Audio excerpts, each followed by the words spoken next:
Greetings, and welcome to another edition of Seamless Style, powered by Politics and Polaroids. I'm your host, Mr. Parker.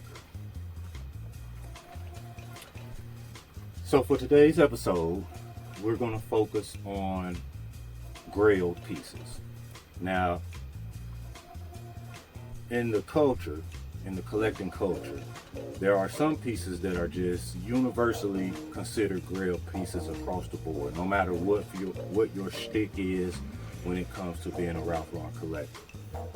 But for the most part, each person has their own pieces that they consider a grail piece. I own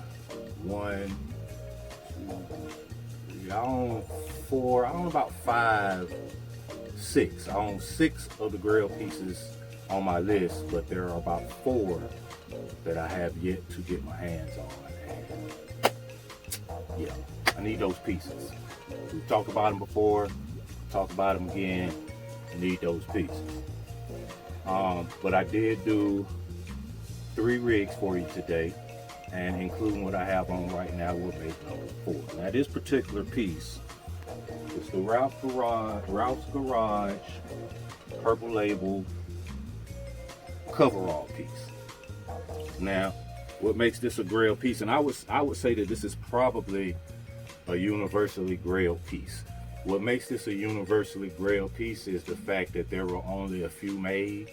My guess is I want to say maybe it was 30 made, but they were made for the models / servants of the 2017, either 2017 or 2018 New York Fashion Week September show, where Ralph Lauren had their showcase at his Belmont location in his garage with about 12 to 15 of his most spectacular automobiles.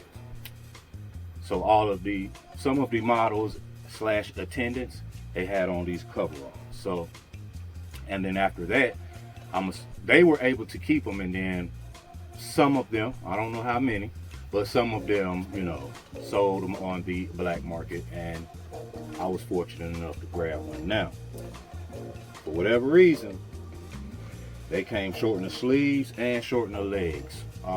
This is a large. The sleeves I was not able to get altered because I did not want to disturb the leather here. But it's fine. It doesn't bother me too much. The legs, however, the legs were maybe 2 inches below my knee. So like that just wasn't going to work in any capacity.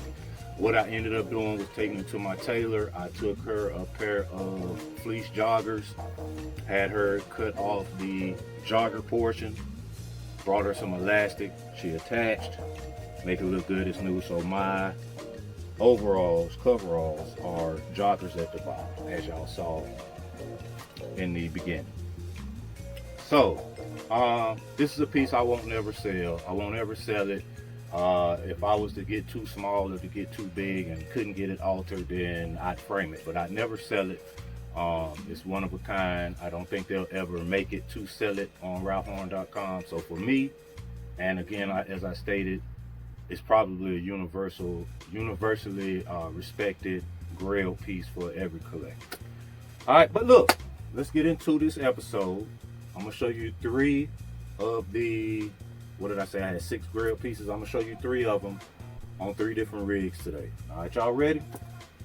Me too. Let's go. Okay, so for this first ensemble, we start with a pair of purple label monk straps. Nice cognacish, tannish. 2 sock options, as you saw. We have a pair of slim fit, stretch, corduroy, small whale pants in wine. Beautiful, beautiful, beautiful. The grail piece for this particular ensemble is this Houndstooth full Norfolk jacket with the partially hidden belt. It ain't much I can say about this sports coat. It's It's incredible. It's my favorite sports coat. It's a grail piece for me. I would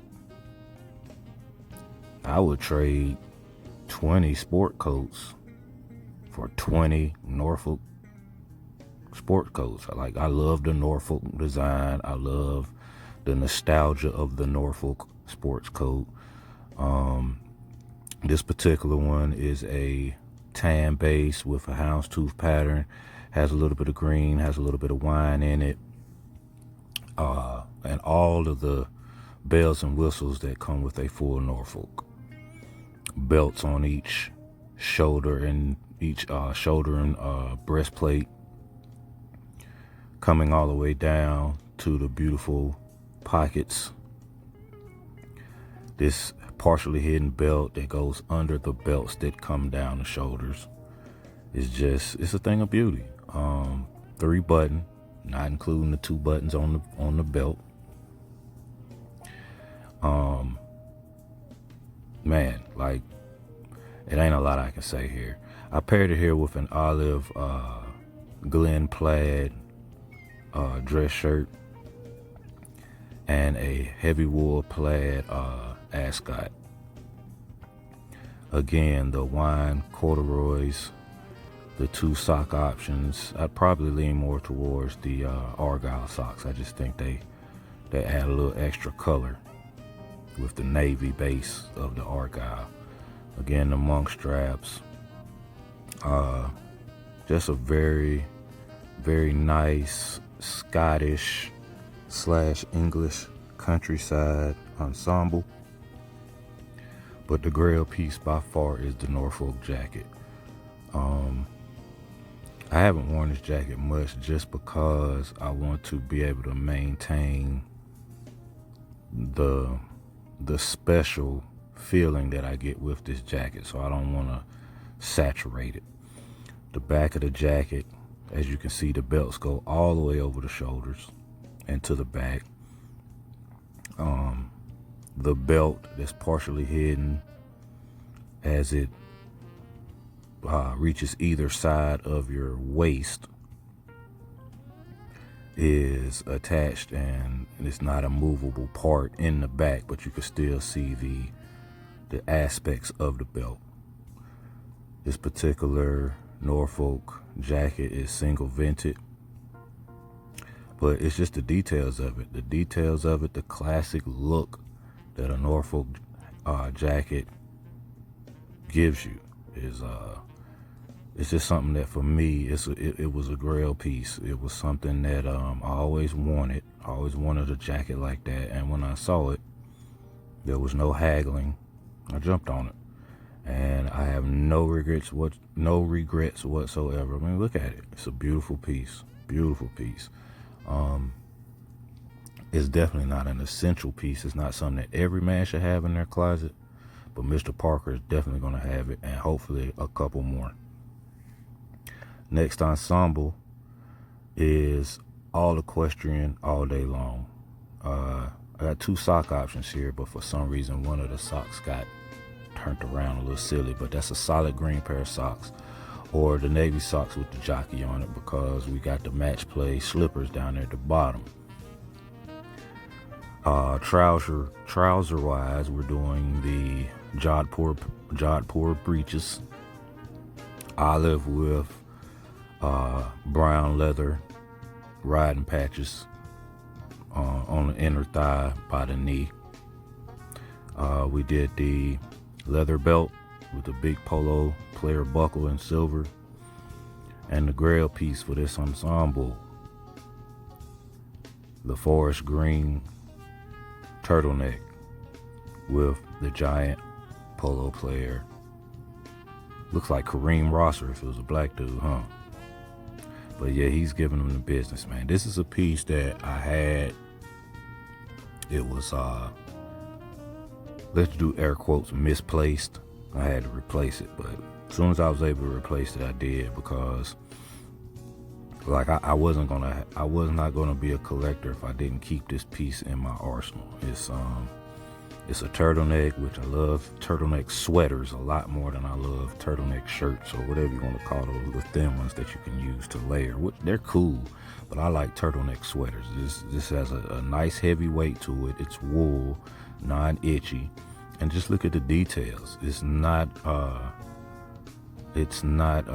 heavy embroidery where it's sitting off the sweater, but just look at the details from the polo player to the horse itself, horse bit, saddle, the actual polo mallet, the polo ball, just the details of everything. Even look at his tail or the tape wrapped around the horse's legs.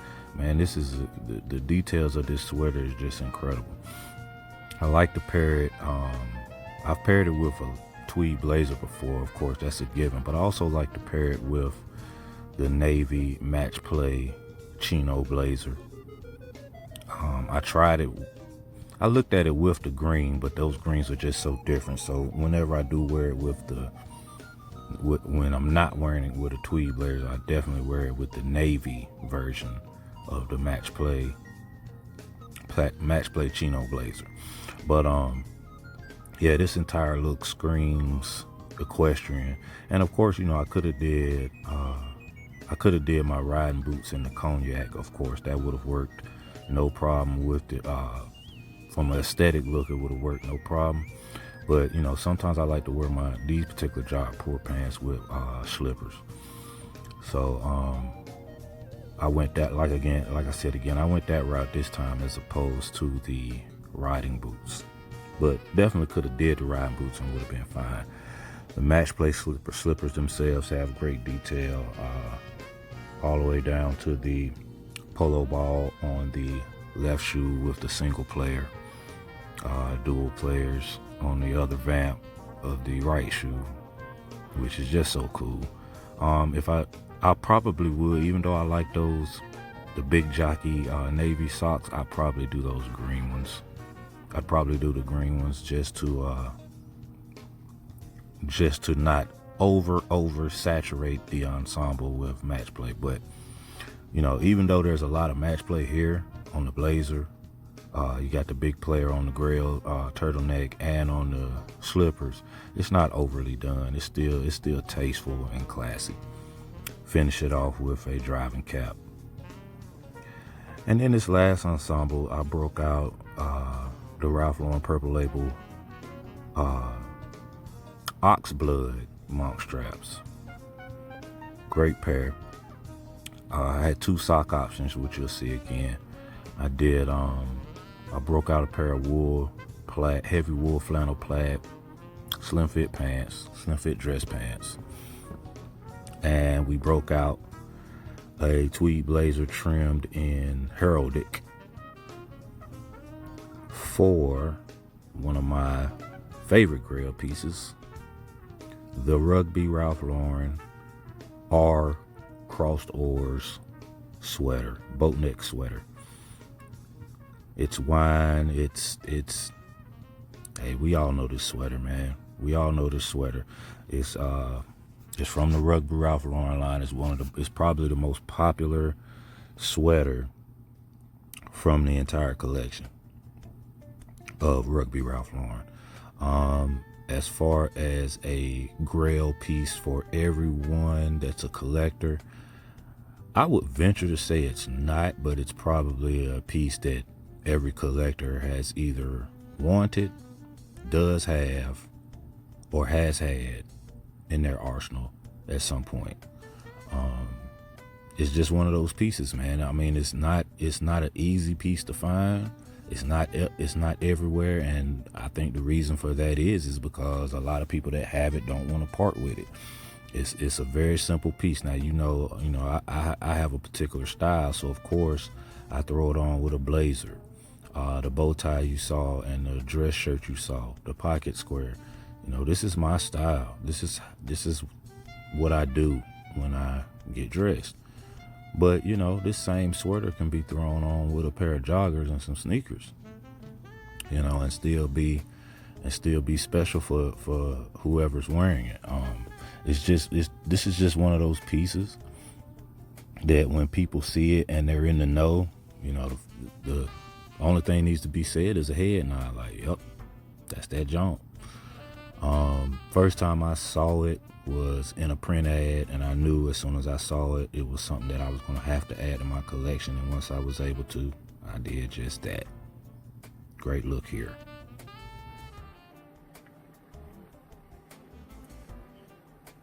Coffee, a little bit in a cookie. Kind of remind me of them biscottis a little bit, but with a sweeter taste. But it's coffee. It's made by Hostess. This K-Cup is for a Keurig. It's made by Hostess. I got a box of 10 honey bun flavor, a box of 10 Twinkie flavor, and then I got the Southern Butter Pecan Creamer. Boy, I'm in coffee heaven, you heard? Twinkie? Like that. Like that. Anyway, that's another episode in the books. Today we focused on a few of my grail pieces. Pieces that were sought after, pieces that I had to have. There are hundreds of pieces in here that I never let go of, but those grail pieces, I'll only let go of them to switch them to a size that better suits me if that is a circumstance. Otherwise, there's no amount of money you could offer me for any of my grail pieces. I'm not gonna let it go. That being said, get in the comment section, let me know a couple of your grail pieces. Because again, there are some pieces that are universally grail pieces. But then there are some pieces that are only grail pieces for specific collectors.